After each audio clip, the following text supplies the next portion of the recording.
Hello दोस्तों, आइए आज हम लोग करेंट अफेयर का कुछ क्वेश्चन देखते हैं। अगर आपको वीडियो अच्छी लगेगी तो वीडियो को लाइक और सब्सक्राइब कीजिएगा और दोस्तों के पास शेयर कीजिएगा। तो हम लोगों का पहला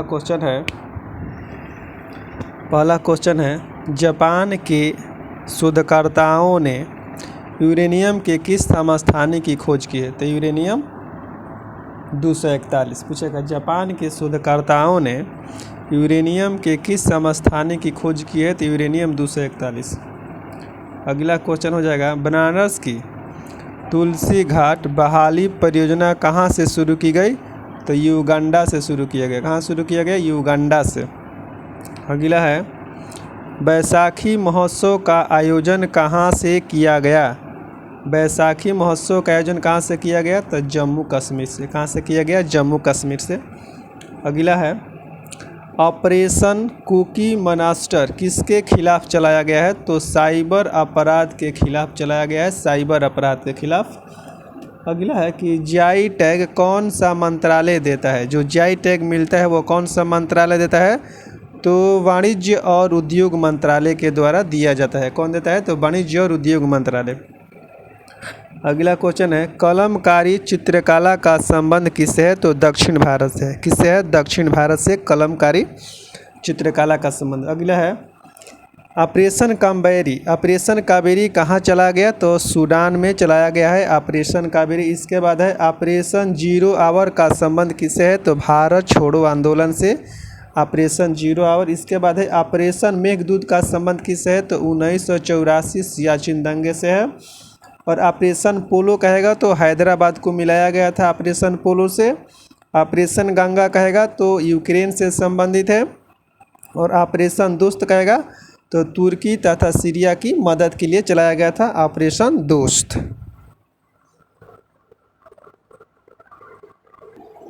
आइए अब आगे देखते हैं क्या है।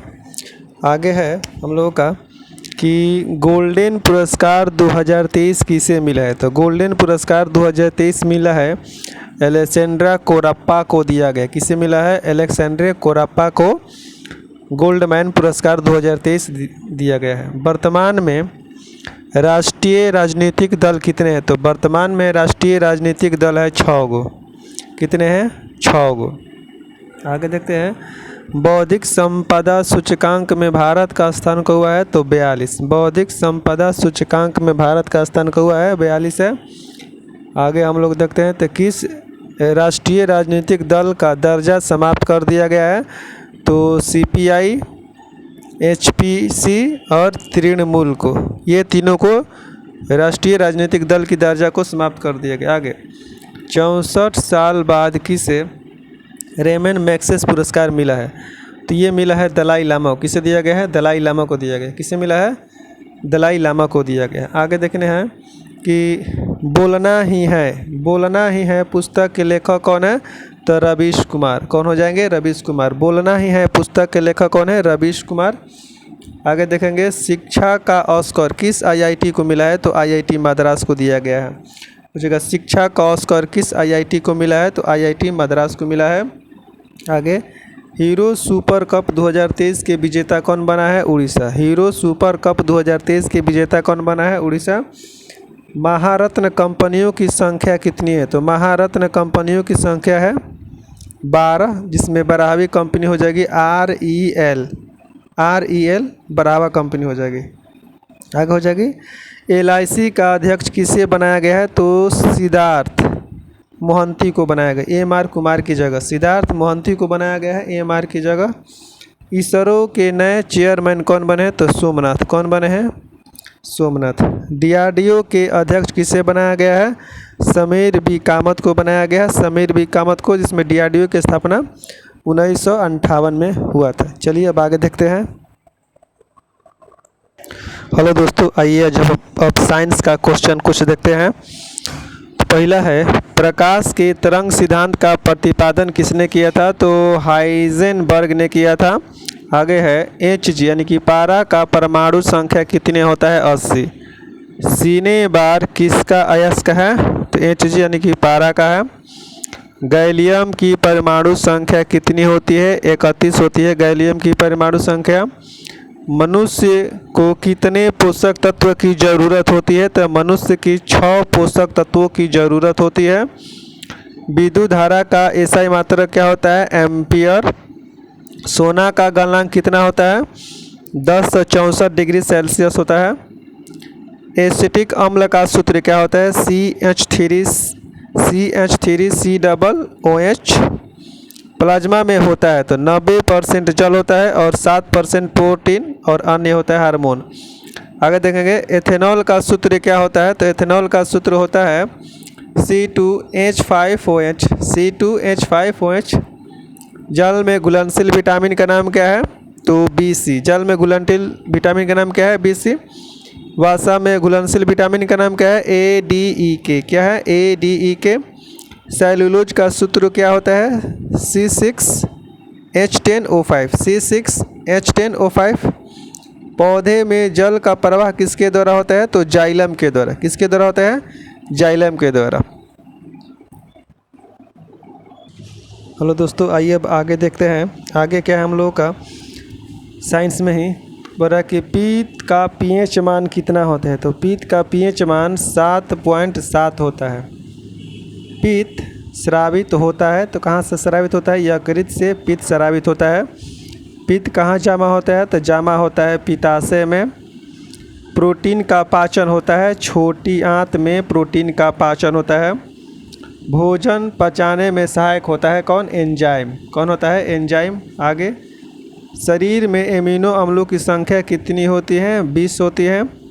E बराबर mc² समीकरण दिया था, आइंस्टीन ने दिया था। हीमोग्लोबिन यौगिक है प्रोटीन का। खून थक्का नहीं जमता है किसमें? तो हीमोफीलिया में। हीमोफीलिया में।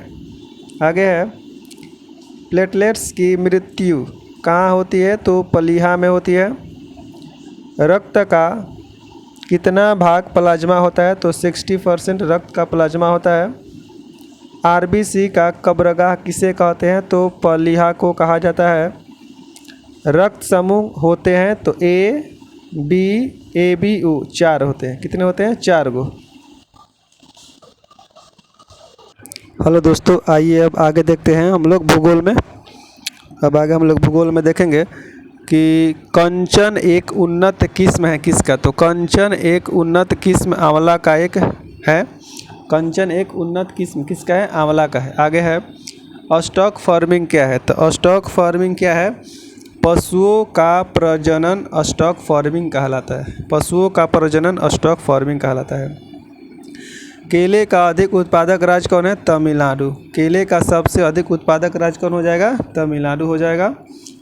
आम की बीज रहित प्रजाति कौन है? यानी कि ऐसा कौन सा आम है जिसमें बीज नहीं पाया जाता? तो सिंधु है। ठीक है। आगे ललित किसका उन्नत किस्म है? तो ललित किसका उन्नत किस्म है? ये अमरूद का एक उन्नत किस्म हो जाएगा।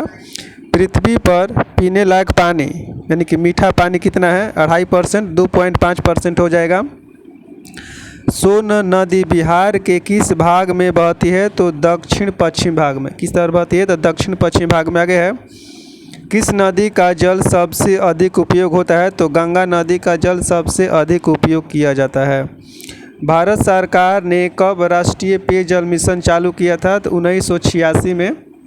1986 में। आगे सलाल परियोजना किस नदी पर है? तो चिनाब नदी पर है। सलाल परियोजना चिनाब नदी पर। मंगलम सिंचाई परियोजना कहाँ है? तो मंगलम सिंचाई परियोजना है केरल में। कहाँ हो जाएगी? केरल में। आगे सारण सिंचाई नहर कहाँ से निकलती है? तो गंगा से। सारण सिंचाई नहर कहाँ से निकलती है? तो गंगा से निकलती है। इंदिरा गांधी नहर का उद्गम स्थल कहाँ है? तो हरिके बैराज से। कहाँ से है? हरिके बैराज। आइए अब हम लोग आगे देखते हैं। बोला कि भारत की सर्वाधिक बड़ी जनजाति कौन सी है? तो हो जाएगी गौंड जनजाति। बिल्मा नृत्य कौन जनजाति द्वारा किया जाता है? तो बिल्मा नृत्य किस जनजाति के द्वारा किया जाता है? तो बैगा के द्वारा। किसके द्वारा? बैगा के द्वारा किया जाता है। कुडुख बोली कौन बोलते हैं? कुडुख बोली कौन बोलते हैं? तो उरांव जनजाति। कौन बोलता है? उरांव जनजाति। जंगल महल कहलाने वाला क्षेत्र कौन सा है? तो पश्चिम बंगाल में। कहाँ है? पश्चिम बंगाल में। भारत का प्रथम परमाणु रिएक्टर का नाम क्या है? तो अप्सरा। क्या नाम है? अप्सरा। डिंडीगुल नाम क्या है? तो डिंडीगुल जो नाम है तमिलनाडु की एक शहर का नाम है डिंडीगुल। भारत का कौन सा द्वीप प्रवाल द्वीप है? तो लक्षद्वीप जो है एक प्रवाल द्वीप है। बाबू बुदन की पहाड़ी कहाँ स्थित है? तो बाबू बुदन की पहाड़ी है कर्नाटक में। नीलगिरी की पहाड़ी कहाँ है? तो तमिलनाडु में है नीलगिरी की पहाड़ी। कार्डेमम की पहाड़ी कहाँ स्थित है? तो केरल में कार्डेमम की पहाड़ी स्थित है। महेंद्रगिरी की पहाड़ी कहाँ स्थित है? तो उड़ीसा में महेंद्रगिरी की पहाड़ी स्थित है। त्रिशूल शिखर कहाँ स्थित है? तो त्रिशूल शिखर हो जाएगा उत्तराखंड में त्रिशूल शिखर स्थित है। ऊटी क्या है? तो ऊटी एक पर्वतीय नगर है। ऊटी क्या है? एक पर्वतीय नगर है। अगर आपको यह वीडियो अच्छा लगा हो तो चैनल को सब्सक्राइब और लाइक कीजिए।